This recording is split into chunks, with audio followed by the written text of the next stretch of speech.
શું કહેશો દિવસે દિવસે વડોદરા શહેરમાં અકસ્માતો યથાવત છે?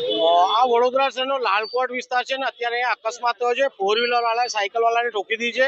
એ ક્યાંક ટિફિન હાલવા જતા હતા, એમને પણ ઠોકી છે. સાથે એક બીજી 4 વ્હીલરને પણ આ ગાડી ઠોકી દીધી છે. વડોદરા શહેરમાં દિવસે દિવસે જે અકસ્માત થાય છે અને અકસ્માત થવાના કારણે લોકોના મૃત્યુ પણ થાય છે. આજે જે અકસ્માત થયો છે, ડ્રાઈવરને એવું કહે છે ઓછી સ્પીડે ચલાવતા હતા, પણ ક્યાંક ને ક્યાંક સ્પીડ તો વધારે જશે. બીજી વસ્તુ કે ગઈકાલે સંકલનમાં પણ આ જ બાબતની ચર્ચા થઈ છે ધારાસભ્યોની, કે વડોદરા શહેરમાં ટ્રાફિક અવ્યવસ્થા થઈ છે.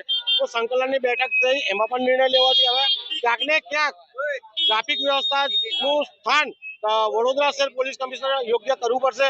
બીજી બાજુ જે ગાડીઓ જ્યાં ત્યાં પાર્કિંગ કરવામાં આવી રહી છે, એની પણ ગઈકાલે સંકલનમાં ચર્ચા થઈ. તો જે ગાડીઓ જેમ તેમ મૂકવામાં છે, એના માટે પણ ટ્રાફિક પોઈન્ટ એક બનાવે તેવી અમારી માંગ છે. અને અકસ્માત જ્યારે થતા હોય તો પોલીસ કમિશનર સાહેબે જાગવું પડશે અને ટ્રાફિક પોલીસને તમામ સ્થળે ઉભા રાખવા પડશે.